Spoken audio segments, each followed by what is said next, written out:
Alright, in this video, I want to talk about being grave and jesting. Because these are two things that I don't actually recall hearing anybody actually preach about. Jesting and being grave. Not a lot of people really understand what that means either. And that's another reason why I want to get into this video. It's not something that's really mentioned a lot in the scriptures, so it explains why a lot of people wouldn't really be talking about it, or anybody being uh, actually talking about it. But Jesus's life example should actually show you that that's how he lived.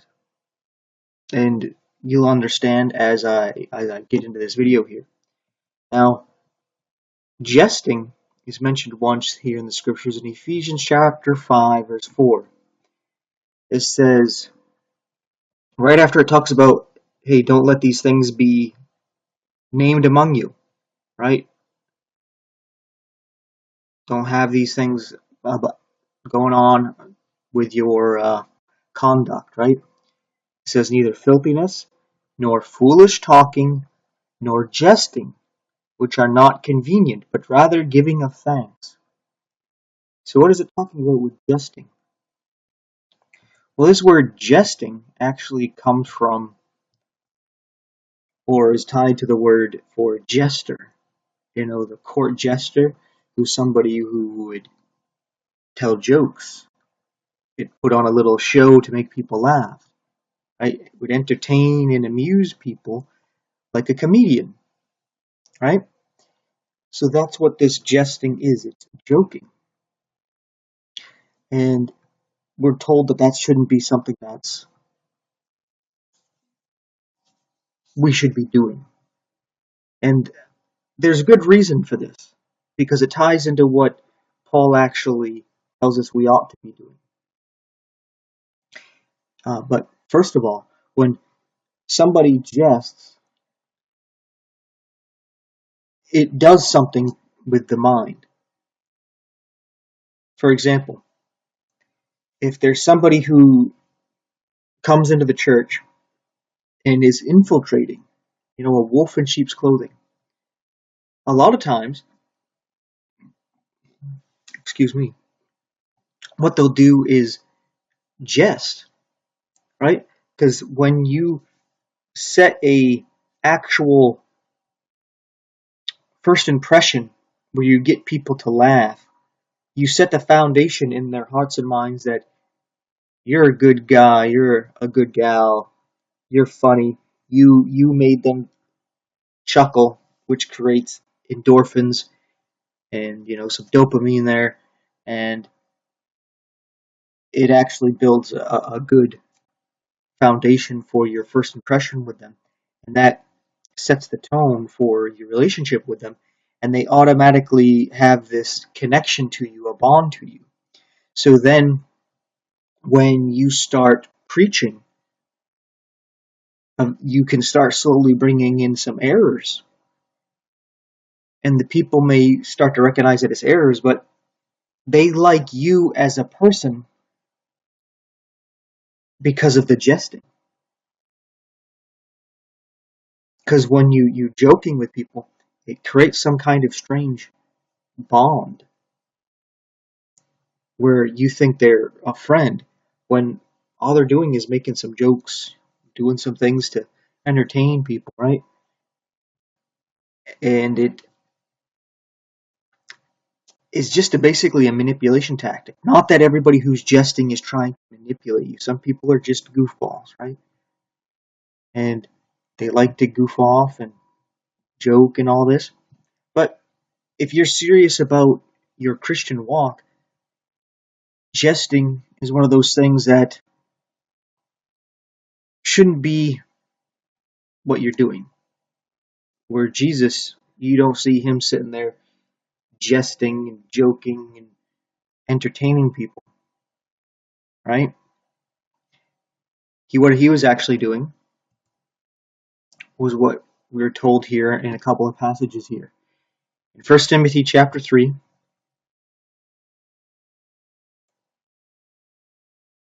It says here in verse 8 and verse 11. I have all four verses here highlighted, but it's just to let me know it's the first and last verse here is what I wanted to look at. It says, likewise must the deacons be grave, not double-tongued, not given to much wine, not greedy of filthy lucre. Verse 11 says, even so must their wives be grave, not slanderous, sober, faithful in all things. And I wondered what that meant, like to be grave. What does that mean? Well, what it means is to be serious, right? And I like what it says also about the deacons. Don't be double-tongued and given to much wine. It reminds me of a lot of the Catholic priests that are given into wine. They like to drink, and they speak with that double tongue where they contradict themselves a lot, right? Oh, you're saved by grace and works. Well, that doesn't make sense. Those are two contradictory terms. You're either saved by God's free, unmerited favor, or you're saved by you earning and deserving it, by working for it. It can't be both. That doesn't make sense. That's double tongue. That's fork tongue, as I like to say. Yeah, Titus chapter 2, verse 2. It says that the aged men be sober, grave, temperate, sound in faith, in charity, in patience. You see, again, it's talking about being grave. What this is being serious, which is the opposite of jesting, right? So it's telling you, hey, this shouldn't be named among the saints, right? Jesting.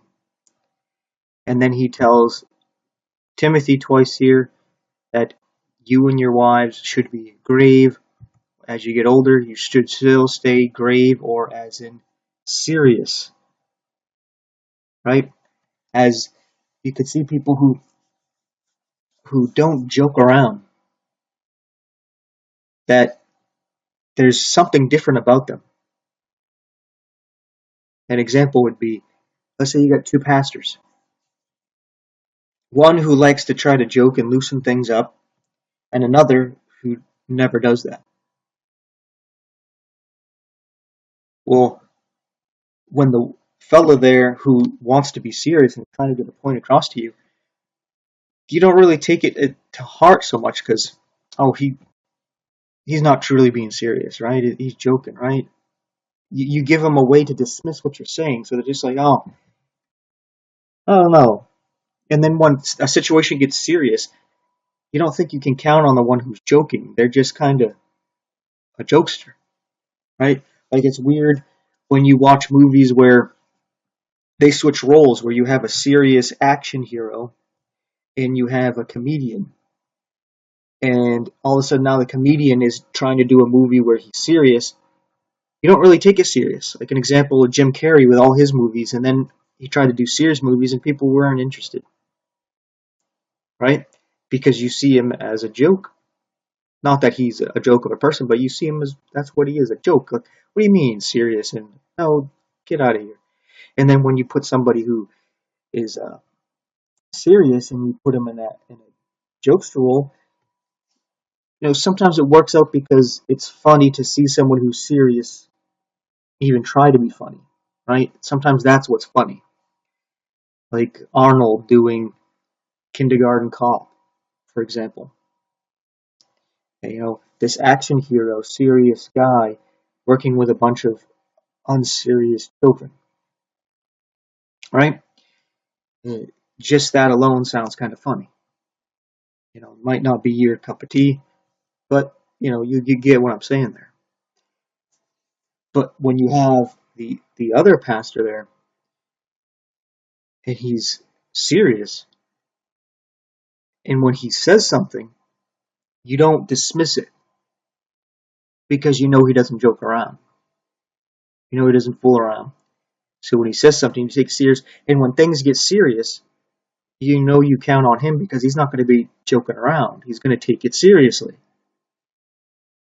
And if he does joke, you're not even going to realize it's a joke because you don't take anything he says to be a joke, right? So you take this and you apply it to the life of Jesus here. He didn't sit there and joke around, jesting, entertaining people. He was serious all the time. Not that he was just the stone that never laughed and enjoyed people's company and conversation, like he was a robot. But everything he said, he didn't say it to play a mind game where he was setting up a punchline kind of thing, right? He didn't do that. He wasn't there trying to make you laugh and to build a connection to you with this manipulation tactic. He's like, you want a connection with me, a relationship with me? It's going to be a serious one where you're going to like me because of me, not because I make you laugh, right?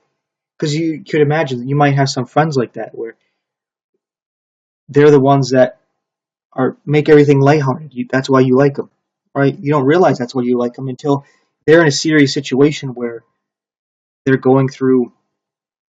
Uh, Younger, their parents might be getting divorced. When you're older, they might be getting divorced themselves or something, right? They're going through something serious and they're actually come to you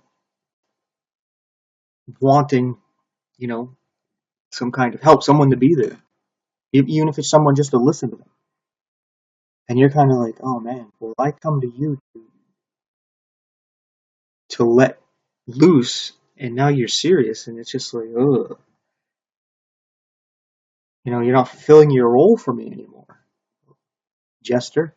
And then you become that king that says, behead the jester, because he's not funny anymore, metaphorically speaking,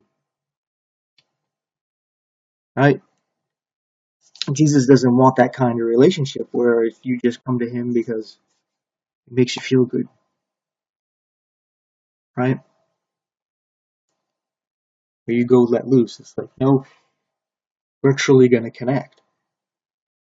Where you're going to get to know me, and you're either going to love me or hate me, right?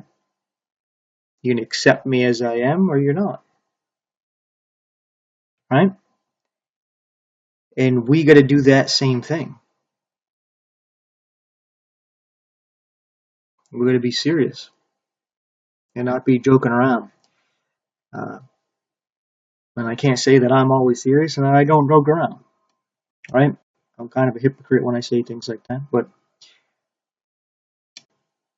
some people would not say that. They think I'm very serious, even to the point where I've experienced that, where I've told a joke and people just looked at me because they thought I was being serious. You know, that's how it is. But that's why you got to pick one or the other, and hopefully you pick what the Bible is telling you to pick here.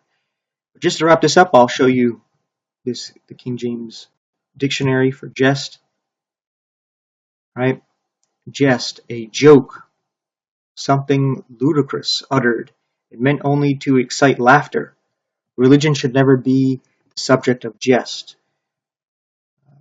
The object of laughter or sport, a laughingstock. Let me be your jest, I deserve it. There's an example here, a mask.